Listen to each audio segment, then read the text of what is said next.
please ignore the mess that is behind me that is a result of vacation this last week. Today is my first day back on rotations after a vacation week, and it was amazing. Tony and I had a staycation. We went to the ocean, like the western part of the Olympic National Park, and then about an hour and a half south. We also hiked Maple Pass, which is this beautiful hike in the North Cascades. It's really, really beautiful this time of year because the trees are changing color and it's just gorgeous. It was amazing, like breathtaking. If you're ever in the region, definitely check that hike out. It can be a little bit busy, but we got out there pretty early. And we also spent some time doing puzzles, which we're currently working on a puzzle right now. We're planning on hanging it in our living room, just kind of starting the decorating process about 6 months late. But yeah, that was really cool. And we spent a lot of time reading and just being outside, and it was lovely. It was a great staycation. It was an unexpected one since we had plans originally. But yeah, I started outpatient internal medicine before I went on vacation. Now I'm going back. I really had kind of the Sunday scaries yesterday. I didn't want to go back in, and I think it's partly because vacation was so lovely, and then also because I'm just not really a fan of this rotation. It's very busy, and I had to learn a different sort of EMR. The outpatient EMR is slightly different than the inpatient one, and just navigating all of that and putting in orders is different. Everything is just kind of different. And then also when you see a patient, you need to follow up on their labs when they come back. If you ordered the labs, you have to tell the patient like they were normal or they were abnormal, we needed to come back in for more testing or XYZ. So it's just kind of a lot more than I would want for an elective rotation, which I was just hoping would be chill, but nevertheless, it's not. And I am just kind of trying to today just kind of ready myself for getting back into general internal medicine. And yeah, it's just, as a transitional year resident, I'm really, really, really looking forward to anesthesia next year and having to go through the process of being in internal medicine and surgery this year. It's like, there's a reason why I didn't choose these specialties, and it's sort of hard doing this year of stuff that doesn't at all relate to what I'm going to be doing in the future. Nevertheless, I know it's a good foundation and it will provide me with knowledge that should help me as an anesthesiologist someday. Anyway, it can be a slog and make it difficult to want to go in. The first patient doesn't start until like 9:30 this morning, so I'm about to head in pretty soon here, but I just thought I would, come in and chat. One thing I wanted to talk about right now is interview season for a lot of fourth year medical students, and I just wanted to, send my heart to you. This is a really stressful season. Interview season is drug out over months, and there's a lot of time waiting for interviews to come in and comparing yourself to others in the process, not only what interviews people got, but also like on interview day, some people have like cooler backgrounds or they seem more articulate, and it can just be a very stressful time, and also just like wondering if you're going to match, because there's no feedback during an interview. Typically, you're usually not provided with interview feedback like afterwards. They don't say like, oh, you interviewed so great. I mean, they might, but if they do, you don't trust them because like they just want to match people, and there's this element of like not trusting people when they say things during interview season. I just wanted to let you know that I can relate. It is a very tough season, and I want to give you my best during this season. Also, just a couple of things to sort of remember. First off, there's this Reddit thread that has, the Reddit thread. If you're a medical student, it says what programs have sent out their interview invites. And I have heard through the grapevine that people will intentionally put that they have received interview invites at programs to kind of throw people off and mess with their psyches.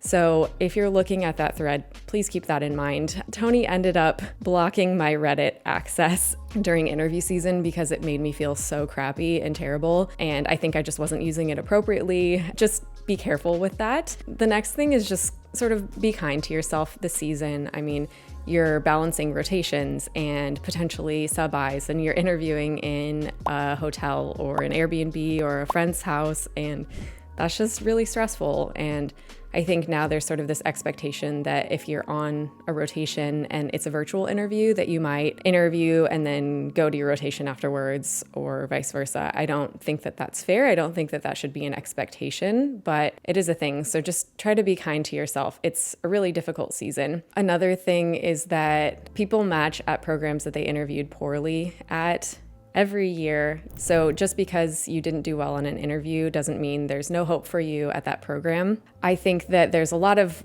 weight that we put on ourselves when we're interviewing at these programs. And in reality, I think the interview is weighted a lot lower than you might expect or we might think. There are a lot of factors that go into choosing a candidate for an interview. And if you have an interview, you've got a pretty good shot. So just go out there, be yourself, be a normal person, be kind, genuine, show interest in the programs. And it's okay if your interview doesn't feel like it went great. I think also there are better interviewers and there are worse interviewers as far as who's interviewing you. Sometimes they might ask questions that bring out the best in you, or others that make you stumble and trip. And I think interviewers should do their best, right, to bring out the best in the candidates and, get a great interview, but that isn't always the case. I had this interview where we were chatting about me playing the violin, and towards the end of it, they were just probing so much on things that I couldn't necessarily answer.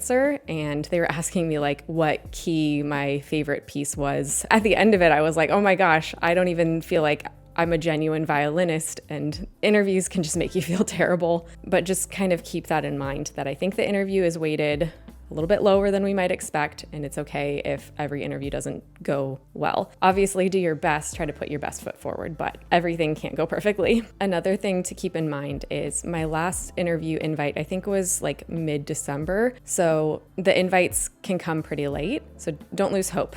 Just hang in there. I know that I was, anxiously awaiting every day my inbox, just waiting for things to come in. And, they just kind of trickled in all season long, but the latest ones were sort of in December. Also, your friends are going to get different interview invitations than you do. I didn't experience this quite as much because my friends were MD candidates and they were setting their sights on programs I would probably never get interviews at. So I applied to a whole different set of programs in a different region. But I think maybe you have colleagues from your same medical school applying to the same residency programs. It can be hard to prevent yourself from comparing yourself to them, but just keep in mind that every program is looking for something different, and there is a program out there for you. The last thing is that there is NRMP data as far as how many interviews it takes to match with your specific score profile, or it kind of gives you an idea of how many interviews you need to take. And the results might surprise you in terms of how few interviews you actually need to have a high probability of matching. So it's okay if your interview numbers aren't huge. You can still match. I mean, if you think about it, you really just need one interview to be able to match. Obviously, your odds are higher if you have more, but try not to get too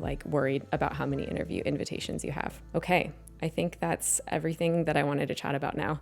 I have to get into work. I just made myself a smoothie and let's get to work. It's gonna be a great day. Even though I don't wanna go in, it's gonna be a good one. Okay, I'm gonna make this quick because the sun is setting and we wanna go on a walk. It was a good day. Actually, it was a really good day. I was expecting today to just be horrible, and you know how your first day back can be, but it was actually a really great day. I guess one thing that was interesting that we learned is that typically for strep throat, you know how you give penicillin because you want to prevent rheumatic fever? Well, apparently that isn't really the main reason for giving penicillin anymore, because apparently the group A strep strains, for the most part in the US, are non-rheumatogenic, they're strains that do not cause rheumatic fever for the majority. So we're really just giving penicillin for symptom relief earlier. It can help you stop. What? It can help you recover 1 to 2 days earlier. So anyway, I thought that was kind of interesting. Other than that, most of the patients that I saw today were just in for diabetes or blood pressure control or annual visits. For the annual visits, you need to make sure that people are up to date on their screenings, their immunizations, and any labs that they need. Yeah, it was good. One of my patients was so good, and they were so kind. They're really complimentary, and they asked when I'm going to be going into anesthesia and when they should book their surgery, which I thought was really sweet. And I think a lot of times you don't get a lot of feedback in residency, and that was just, I don't know, it meant a lot. So anyway, yeah, It was a good day. I got home around like 6, a little after 6. So, wish the days were shorter, but it is what it is. And yeah. I'm watching Unreal, which if you haven't seen it, it's so addictive. And I decorated one of our little pots here, little decals, which I think is kind of cute. Ellie, are you ready to go for a walk? You ready? Here's our progress on our puzzle so far. Got a long way to go, don't we? Yeah, it's gonna take us at least another 5 or 6 minutes. It's a 1,000-piece puzzle, which is like way past our pay grade. Yeah. So today was bunion day. I had 2 patients who had bunions, and I just feel like that happens. Like sometimes you have heart failure days or pneumonia days. It's just odd that there are sort of patterns in days where you have more than one patient with the same condition. Anyhow, got them foot x-rays and podiatry referrals. And other than that, I just had like a bunch of annual wellness visits. I did have one thing today that made me kind of sad though. There's a patient who was over 15 minutes late to their appointment, and the MA came in and asked if I wanted to put them as a no-show. And I guess I just assumed that when you say, okay, we're going to assume they're a no-show, follow up, see what happened, or maybe if they did end up showing up, I would be notified if they came in. But apparently they came in like 5 or 10 minutes later, and by the time that I knew that they were actually, the MA went back out and asked, and they had already left. And I don't know, I just felt really bad because life happens. Everybody has things that come up. I've had appointments that I've been late to, and yeah, it felt bad. I guess I just didn't understand the protocol and exactly what happens when someone no-shows. So anyhow, I guess something to note when you're on clinic. Otherwise, the day was really good. I just felt really bad about that. But yeah, I decided to wear scrubs today. I usually have been wearing business casual, but in an act of protest, I decided to wear scrubs, and I'm glad that I did because no one said anything, and scrubs are just way better. So yeah. I guess other than that, today we had didactics. We have didactics every day at noon for internal medicine, and it's called Noon Conference. But anyway, they brought someone in to talk about antibiotic stewardship, and we were just talking about antibiotics in the use of like UTIs and so forth. And I sort of found it interesting. So nitrofurantoin, which is like one of the first line medications used for UTIs, has this potential adverse side effect of pulmonary fibrosis. And it's pretty severe, but it's more common in patients who have reduced kidney function. And I just thought it was interesting that the pulmonary fibrosis is apparently quite long lasting, and if not permanent and severe. And it's just kind of interesting how we use these medications that can be really, really, like have really severe side effects, but usually they don't. But it's just interesting to me. Tony and I were just talking about how I always blank whenever I turn the camera on, and I don't know why that is. But so I did it to Tony, and he didn't blank. He did well. I didn't do well. Yeah, you did. No, I didn't. Yeah, you did. You're a natural. Maybe you could talk about the puzzle you're working on.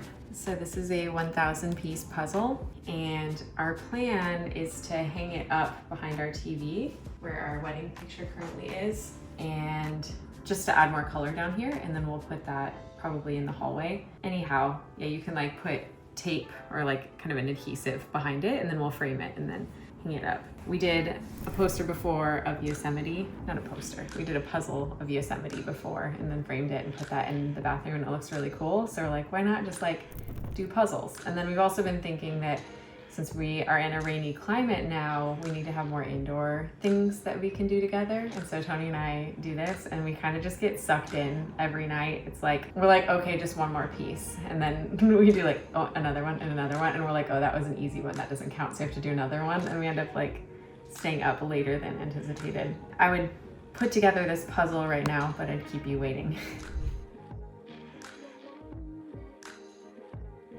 I have my TY evaluation today, and I also find out my COMLEX Level 3 scores today. I'm feeling a little bit nervous this morning. Okay, guys, so it turns out I passed Level 3, and I scored an 893, which there's no percentile that comes with it, but according to like previous years, it's like 99th percentile plus, which is nuts. I was scared that I didn't pass, of course, as we all are, but I will show you. Very, very exciting. And ironically, OMM, so they give you a performance profile and how you do in all of the different sections. And like, the irony here is that I thought I did terribly on OMM, but it actually was good. So anyway, that's exciting. So yeah, I was just in morning report and we were just chatting and they were just like, oh, how's it going? And I was like, oh, I'm really nervous because the level 3 score comes out soon.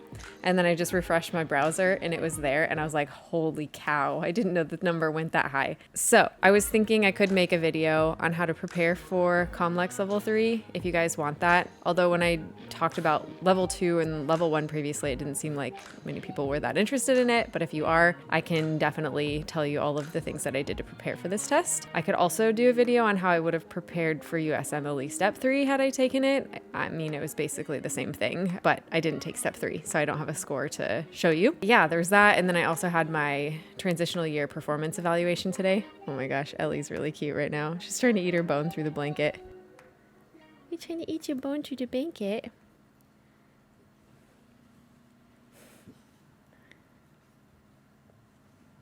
Where is it? She's gonna bite my fingers off. Where is it? Oh. Oh, I have the bone. Oh my gosh, Ellie. Ellie, it's right here. It's right here. Stop. She's crazy. Oh my gosh, she's so crazy. She actually bit my finger a couple times.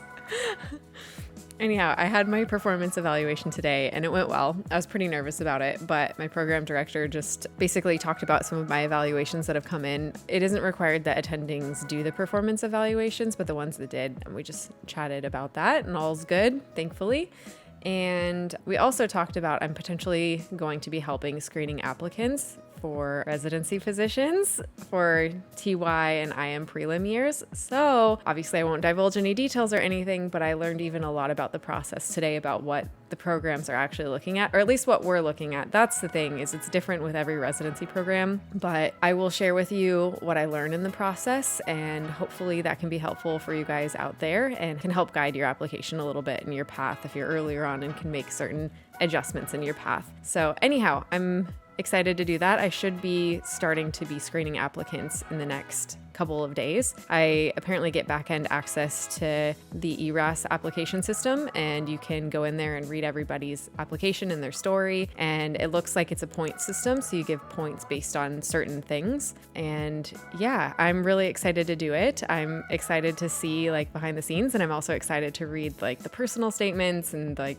people's just experiences in life. I think that's really awesome, and I'm super excited to get to meet some people through their words. I don't know that I will be involved in the interview process later on, but it'd be super cool if I also got to meet the people later on. Yeah, I'm excited to share that with you. I hope you enjoyed this week's vlog. I know it's like a bit discombobulated. There's a lot going on. Overall, I've really enjoyed general internal medicine. I just wish the hours were a bit less long, but it's been good. I've learned a lot, and I will be starting colorectal surgery next, and I'm not looking forward to that, but we'll take you along for that one too. So we'll see you in the next video.